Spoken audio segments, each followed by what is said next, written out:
Sobat Kairos yang dikasihi Tuhan Yesus Kristus, firman Tuhan yang menjadi renungan bagi kita hari ini dari Injil Yohanes pasal 6 ayat 46. Hal itu tidak berarti bahwa ada orang yang telah melihat Bapa. Hanya Dia yang datang dari Allah, Dialah yang telah melihat Bapa. Sobat Kairos yang dikasihi Tuhan Yesus Kristus, pepatah lama mengatakan kenal maka sayang, tak kenal maka tak sayang.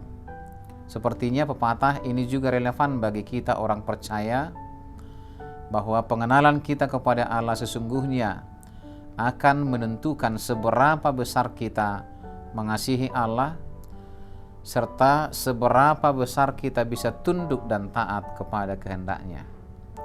Sobat Kairos, orang-orang yang beriman kepada Kristus adalah orang-orang yang menerima pencerahan dan pengajaran yang bersumber dari Allah sendiri melalui Roh Kudus-Nya.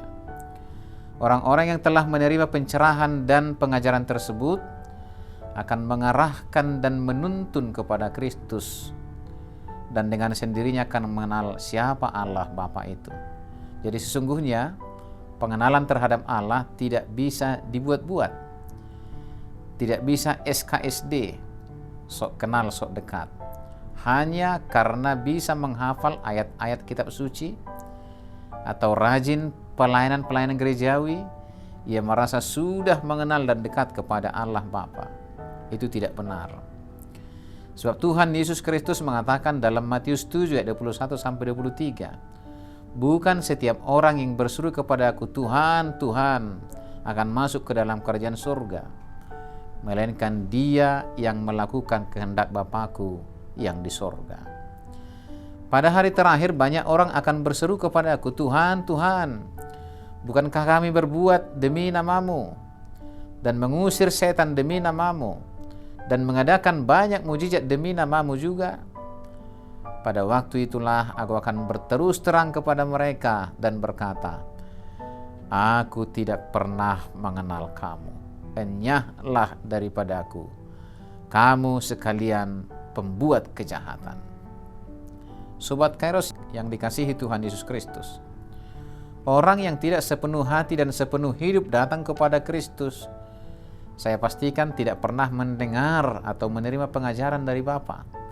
Tidak ada gunanya kita berpura-pura telah menerima pengajaran Allah, namun hati dan hidup kita tidak percaya dan tidak terarah sepenuhnya kepada Kristus.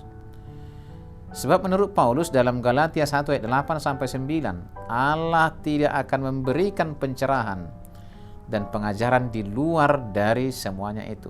Dan akibatnya bisa saja suatu saat kuasa-kuasa dunia akan menantang kita untuk membuktikan keberadaan Allah itu dengan kasat mata, dengan rasio dan pikiran semata.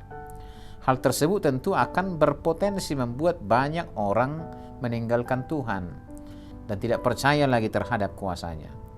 Apalagi di era perkembangan teknologi masa kini, semua serba bisa, semua serba cepat, dan orang mulai beralih kepada kemampuan akal dan pikiran dan juga kekuatan teknologi.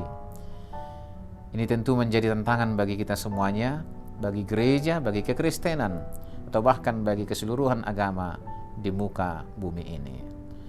Sobat Kairos yang dikasihi Tuhan Yesus Kristus, maka tentang inilah renungan hari ini mengajak kita untuk merenungkan perkataan Tuhan Yesus. Hal itu tidak berarti bahwa ada orang yang telah melihat Bapa. Hanya Dia yang datang dari Allah, Dialah yang telah melihat Bapa. Tuhan Yesus mengingatkan kita semua bahwa akan tiba saatnya kita tidak akan bertemu dengan Tuhan secara jasmania, secara kasat mata. Dan hal itu sudah terjadi hari ini. Sehingga seperti apapun wujud-wujud penggambaran rupa Allah, rupa Yesus dan rupa Roh Kudus, semuanya hanya penggambaran semata. Hanya upaya manusia untuk menyimbolkannya. Sehingga jangan sampai ada di antara kita mau terpengaruh dengan sebuah kepastian bahwa bentuk Allah itu seperti ini, seperti itu, jangan sampai kita jatuh dalam kesesatan. Sebab sesungguhnya wujud kehadiran Tuhan yang sebenarnya adalah dalam bentuk kuasa yang memampukan kita untuk melakukan kehendak-Nya. Siapapun bisa mengalami kuasa Tuhan dalam hidupnya, dan mata imannya telah melihat dan memandang Tuhan, maka sobat Kairos, rasakan dan alamilah Tuhan dalam hidupmu, dan pandanglah kemuliaan-Nya yang tiada taranya. Selamat beraktivitas sobat Kairos. Tuhan memberkati kita semuanya. Amin.